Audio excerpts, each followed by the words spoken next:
Hello दोस्तों।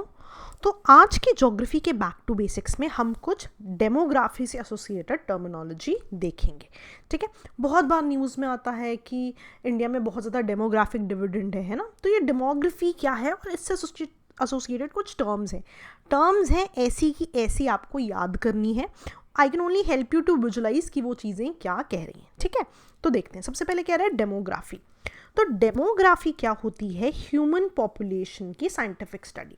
ना the moment I said scientific study, आपको समझ जाना चाहिए कि व्हेन आई से कि पूरी स्टडी हो रही है, इसका मतलब सिर्फ ये नहीं देखा जा रहा कि ह्यूमन पॉपुलेशन का साइज कितना बढ़ रहा है कितना घट रहा है, बट सारी की सारी चीज़ें देखी जा रही हैं। कहाँ डिस्ट्रीब्यूशंस कैसी क्यों है, कोई ऐसी जगह है जहाँ पॉपुलेशन डेंसिटी ज़्यादा है, डेंसिटी कम है, इसके रीजंस क्या हैं, किसी जगह पे पॉपुलेशन कम है, रीजंस क्या हैं, किसी जगह पे पॉपुलेशन ज़्यादा है, रीजंस क्या हैं, पॉपुलेशन राइज के कॉन्सिक्वेंसेस क्या हैं।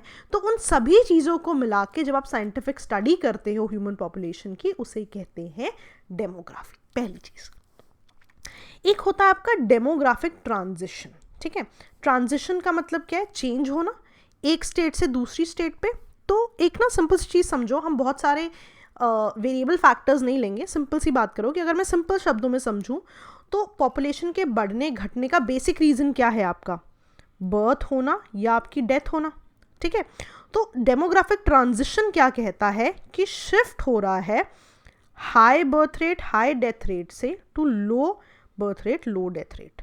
तो चाहो तो आप इसे ऐसे रट्टा याद कर लो कि बर्थ और डेथ में एक कंडीशन होगी जब दोनों हाई होंगे, एक कंडीशन होगी जब दोनों लो होंगे। इसमें जो ट्रांजिशन है that is called demographic dividend. यहाँ मैं याद करने का तरीका समझा देती हूँ, थोड़ा लॉजिकली भी चीज़ें आ जाएंगी। वैसे तो देखो इसमें बहुत सारी थ्योरीज है ना, Malthusian theory, demographic dividend theory, but let's not get there. हम बस ये समझते हैं, मान लो कि एक ऐसी स्टेज है जब आपकी कंट्री में बहुत ज़्यादा इकॉनमी अच्छी नहीं है, बहुत ज़्यादा एजुकेशन अच्छी नहीं है, तो अल्टीमेटली क्या होगा? Births will keep on increasing, क्योंकि लोगों को ज़्यादा लोगों की ज़रूरत है ताकि घर पे और हाथ हों कमाने के लिए। कॉन्ट्रासेप्टिव्स के बारे में नहीं पता है तो बर्थ और बढ़ती जाएंगी। तो ऐसी स्टेज पे क्या होगा? बर्थ बहुत ज़्यादा हाई होगी, लेकिन डेथ भी इक्वली हाई होगी। क्यों? क्योंकि इतने लोग पैदा हो रहे हैं, उनको सस्टेन करने के लिए रिसोर्सेज नहीं है, इकोनॉमी नहीं है, रादर इतनी नॉलेज ही नहीं है कि वो सस्टेन कर सकें। तो अल्टीमेटली क्या होगा कि जितने लोग पैदा हो रहे हैं उतने ही हाई रेट में डेथ भी होगी। लेकिन इवेंचुअली जब आपकी इकोनॉमी ग्रो करेगी तो क्या होगा? रिसोर्सेज आएंगे, नॉलेज आएगी, राइट? तो अल्टीमेटली बर्थ रेट क्या होंगे? लो हो जाएंगे। जैसे आप एग्जांपल समझो, पहले आपके घर पे अगर आप दादा दादी के समय पे देखो तो बहुत सारे भाई बहन होते थे। आज नंबर उतना नहीं है। क्यों? बिकॉज ग्रोथ उतनी हुई है, नॉलेज उतनी बड़ी है ना, यूटिलाइजेशन ऑफ रिसोर्सेज के बारे में ज़्यादा पता लगा है। तो अल्टीमेटली बर्थ रेट्स क्या हो गए? लो हो गए। अकॉर्डिंगली डेथ रेट्स भी लो हो गए, क्योंकि अब लोगों को बचाने के लिए मेडिसिन आ गई हैं, रिसर्चेस हो रही है, नॉलेज हो रही है, तो डेथ रेट भी लो हो जाएंगे। तो डेमोग्राफिक ट्रांजिशन क्या होगा? Historical shift from high birth and death rates to low birth and death rates in a population. याद रहेगा? सिंपल था। चलो इस तरह से पढ़ेंगे कि आपको अभी के अभी सारा याद हो जाए। ठीक है, तो अब एक क्रूड बर्थ रेट होता है। देखो, पर 1000 लोगों में कितनी लाइव बर्थ्स हुई, वो होता है क्रूड बर्थ रेट। याद रखना, the moment it is called ना रेट, इसका मतलब है कि एक फ्रैक्शन में बात कर रहा है। अच्छा, मान लो कि 10/1000 है, इसका मतलब क्या होता है कि 1000 में से 10। ठीक है, रेट्स ऐसा ही है कि पर 1000 में से कितनी लाइव बर्थ्स हैं। हो सकता है 10 हो सकता है 20 हो। तो ये क्रूड बर्थ रेट क्या होगा? पर 1000 में कितनी लाइव बर्थ्स हैं। ठीक है, सिमिलरली क्रूड डेथ रेट क्या होगा? पर 1000 में कितनी डेथ है, ये आपका क्रूड डेथ रेट हो जाएगा। मतलब पर 1000 में कितने लोग की डेथ हो गई है, that is crude death rate. जैसे भी रेट आता है ना, तो इट मीन्स एक फ्रैक्शन में बात हो रही है। ठीक है, तो एग्जाम में आपको ये ऐसा फ्रैक्शन तो नहीं बना के देंगे, बट बेसिकली मैं समझा रही हूँ कि ये नंबर भी इक्वली इंपॉर्टेंट है। कई बार ना एग्जाम में ये नंबर कुछ और होता है और आप गलत कर देते हो। ठीक है, तो crude birth rate, live with आपको समझ में आ गया। आगे देखते हैं। अच्छा, एक टर्म होती है नेटालिटी। नेटालिटी क्या होता है? Birth as a component of population change. कहने का मतलब क्या है? मान लो मुझे 90 लिखना है, ठीक है, मैं 100 - 10 भी लिख सकती हूँ, मैं 80 + 10 भी लिख सकती हूँ, आंसर तो सेम है। इसका मतलब है मैं ये भी तो कह सकती हूँ कि population in terms of birth कितनी हुई, या population in terms of death कितनी हुई।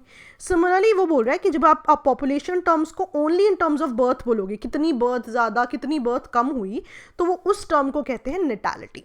क्यों मैं बता रही हूँ नेटालिटी, क्या हमने पढ़ा कि बर्थ की टर्म्स में पॉपुलेशन चेंज को आप बता रहे हो कि इतनी कम बर्थ्स हुई कितनी ज़्यादा बर्थ्स हुई, ठीक है। तो एक होती है आपकी एंटी नेटलिस्ट पॉलिसी, एक होती है प्रो नेटलिस्ट पॉलिसी। अब देखो आपको समझ में आ जाएगा। प्रो का मतलब क्या है, उसके हाउ डू पुट इट, उसके फेवर में, राइट। और एंटी का मतलब क्या होता है, उसके अगेंस्ट। तो नेटलिस्ट क्या था, नेटल क्या था कि बर्थ की टर्म्स में, एंटी नेटल मतलब क्या होगा, ऐसी पॉलिसी जो कि बर्थ के अगेंस्ट है, ठीक है। तो ये पॉलिसी क्या बोलेगी कि बर्थ के नंबर को लिमिट करो। और प्रो क्या होगा, फेवर में, तो आप बोलोगे ऐसी पॉलिसी, नेटल क्या था बर्थ की टर्म्स में, तो आप बोलोगे ऐसी पॉलिसी जो बर्थ को फेवर करती है, right, to raise the number of births. याद रहेगा, नेटलिस्टिक भी याद रहेगा एंड एंटी और प्रो भी आपको याद रहेगा, बिल्कुल नहीं भूल सकता। आगे चलते हैं। एक होता है मोर्टालिटी। मोर्टालिटी होता है डेथ की टर्म्स में। मैंने बोला 10 डेथ ज़्यादा हुई है, 10 डेथ कम हुई, ठीक है। कई बार हम टर्म सुनते हैं infant mortality rate, maternal mortality rate, है ना। तो ये मोर्टालिटी जो है हमेशा डेथ की बात करेगी, ठीक है। तो मैंने बोला इन्फैंट मोर्टालिटी, तो इन्फैंट की डेथ की टर्म्स में बात होगी। अगर मैंने मैटरनल बोला मदर की साइड से, तो मदर की डेथ की टर्म्स में वो रेट होगा, ठीक है। तो इन्फैंट मोर्टालिटी रेट क्या होगा, इन्फैंट की मोर्टालिटी यानी कि इन्फैंट की डेथ की टर्म्स में हो रहा है, ठीक है। तो वो बोल रहा है पर 100 बच्चे, जो पर 1000 लाइव बर्थ्स, कितनी ऐसी डेथ्स हैं बच्चों की, इन्फैंट्स की, जो कि 1 साल के अंदर अंदर जिनकी डेथ हो जाती है। तो मान लो 1000 लाइव बर्थ्स हैं, 1000 ऐसे बच्चे जिनकी लाइव बर्थ हुई है, उसमें से कितने ऐसे बच्चे हैं जो विद इन 1 साल उनकी डेथ हो जाती है, विद इन 1 ईयर, ठीक है। This is infant mortality rate. Similarly maternal mortality ratio है। मैटरनल मोर्टालिटी रेशियो कहता है, पहली बात, पर 1 लाख लाइव बर्थ्स, कहता है हर 1 लाख लाइव बर्थ्स में से कितनी ऐसी वुमेन है, मैटरनल इंस्टिंक्ट बोलते हैं, maternal is associated with women, कितनी ऐसी वुमेन है जो या तो प्रेगनेंसी या चाइल्ड बर्थ कॉम्प्लिकेशंस की वजह से दे डाई। तो मैटरनल मोर्टालिटी रेशियो क्या है, कितनी इतनी वुमेन है पर लाख में से जो कि कहीं ना कहीं प्रेगनेंसी या उससे एसोसिएटेड कॉम्प्लिकेशन से उनकी डेथ हो जाती है। याद रहेगा, बड़ी सिंपल टर्म्स में समझाया, भूल ही नहीं सकता अब आपको। नियोनेटल मोर्टालिटी रेट सिंपल कहता है कि 1000 अगर लाइव बर्थ हुई हैं, उनमें से कितने ऐसे इन्फैंट्स हैं जो पैदा होने के 28 दिन में ही जिनकी डेथ हो गई। आप पैदा हो गए, आज से लेके 28 दिन में अगर आपकी डेथ हो गई, राइट, और हर 1000 में से मैं उसको कंफर्म कर लूँ कि हर 1000 लाइव बर्थ्स में से कितने ऐसे बच्चे हैं, इन्फैंट हैं, जिनकी विद इन 28 डे डेथ हो गई, तो आप क्या बोलोगे, वो है नियोनेटल मोर्टालिटी रेट। सिंपल था, भूलेगा नहीं। चलो अब पेरीनेटल मोर्टालिटी रेट देखते हैं। पेरीनेटल क्या होता है, सबसे पहली बात, अगेन 1000 लाइव बर्थ्स की बात कर रहा है, ठीक है। तो वो कह रहा है कि 1000 लाइव बर्थ्स में से 2 चीज़ों की बात करता है। एक तो ऐसी डेथ्स, ठीक है, ऐसी बच्चों की डेथ्स जो कि प्रेगनेंसी के 28 वीक्स के बाद होती है, या फिर बच्चे के पैदा होने के विद इन 7 डेज होती है, इसका एडिशन है, ठीक है। तो वो क्या कह रहा है, पर 1000 लाइव बर्थ्स, पर 1000 जो बच्चे पैदा हुए हैं उनमें से, राइट, कितने ऐसे लोग हैं, प्लस है बीच में। पहला चीज़ क्या है कि प्रेगनेंसी के 28 वीक के अंदर या तो बच्चे की डेथ हो गई हो, plus the number of deaths infants की जो विद इन 7 डेज हो गई हो, is your perinatal mortality rate, ठीक है। डेफिनेशंस है, थोड़ी सी मेहनत लगेगी बट याद हो जाएगा, ठीक है। नेक्स्ट क्या है, post neonatal mortality rate. Neonatal क्या था जी, विद इन 28 डेज। तो वो यूँ कह रहा है कि 28 डेज से लेके 1 साल के बीच में कितने इन्फैंट्स की डेथ हुई पर 1000 लाइव बर्थ्स, जो 1000 बच्चे ने जन्म लिया है उनमें इतने कौन से बच्चे हैं जिनका 28 दिन के बाद और 1 साल से पहले डेथ हो गई है, ठीक है जी, सिंपल था। अब देख रहे हो बहुत सारी मोर्टालिटी रेट्स है ना, infant mortality rate, maternal mortality rate, है ना। तो अब मान लो कि मैं जब पैदा हुई तब ये मोर्टालिटी रेट्स अलग थे, है ना, डिपेंडिंग अपॉन कि उस समय की कंडीशंस क्या थी, है ना। जैसे कि मैंने आपको सबसे शुरू में बताया था कि बर्थ लाइव रेट्स हाई हो सकते हैं, लो हो सकते हैं। और आप जब व्हेन यू वर बॉर्न, ठीक है, मेरे बहुत साल बाद यू बॉर्न, राइट, सो आपके समय पे मोर्टालिटी रेट्स अलग हो सकते हैं। अब जो बच्चा आज पैदा हो रहा है उसके मोर्टालिटी रेट्स अलग हो सकते हैं। तो लाइफ एक्सपेक्टेंसी क्या है कि जब आप पैदा हुए थे उस समय के जो मोर्टालिटी ट्रेंड्स थे उस हिसाब से आपकी लाइफ कितनी ज़्यादा है। सिंपल शब्दों में समझ में आया? चलो एक देखते हैं प्रिवेलेंस रेट। प्रिवेलेंस क्या होता है कि हर 1000 बंदों में, ठीक है, एक पर्टिकुलर डिजीज एक समय पे कितने लोगों को है। हर 1000 लोगों में एक पर्टिकुलर डिजीज एक समय पे कितने लोगों को रेट है, is your prevalence rate. Prevalence देखा कई बार ऐसे होता है कि आजकल क्या प्रिवेलेंट ट्रेंड्स हैं, न्यूज़ में भी आता है। तो प्रिवेलेंट क्या होता है उस समय पे, ठीक है। तो कभी भी इसको अगर इससे एसोसिएटेड करोगे डेमोग्राफी से तो ये डिजीजेस की बात करेगा। एक होता है आपका age dependency ratio. Age dependency ratio क्या होता है? देखो सिंपल सी बात करते हैं कि मान लो 15 से 64 एज तक के ऐसे लोग हैं जो कि इकोनॉमिकली प्रोडक्टिव होते हैं, ऐसा माना जाता है, ठीक है। और वो कहते हैं कि 15 से कम एज के लोग भी डिपेंडेंट हैं और 64 से कम ज़्यादा एज के लोग भी डिपेंडेंट हैं, ठीक है। अब रेशियो किस चीज़ का निकाल रहा है? वो कह रहा है देखो 15 से 64 एज के लोग जो हैं ये इकोनॉमिकली प्रोडक्टिव होंगे। इनमें 2 तरह के लोग डिपेंडेंट होंगे, उनका एडिशन कर देता है। ऐसे लोग जो 15 एज से कम हैं और ऐसे लोग जो 64 से ज़्यादा हैं। तो इसका जो रेशियो होता है वो होता है एज डिपेंडेंसी रेशियो, ठीक है। वही वो कह रहा है कि जो डिपेंडेंट हैं वो कौन कौन है, under 15 and over 64 divided by जो कि प्रोडक्टिव लोग हैं, economically productive, which is under 50 to 64 years. याद रहेगा, सिंपल है।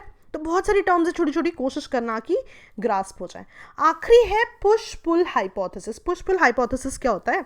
बहुत सिंपल है। मान लो मैं रहती हूँ एक रूरल रीजन में, मान लो मैं रहती हूँ गाँव में और आप रहते हो एक अर्बन जगह, ठीक है।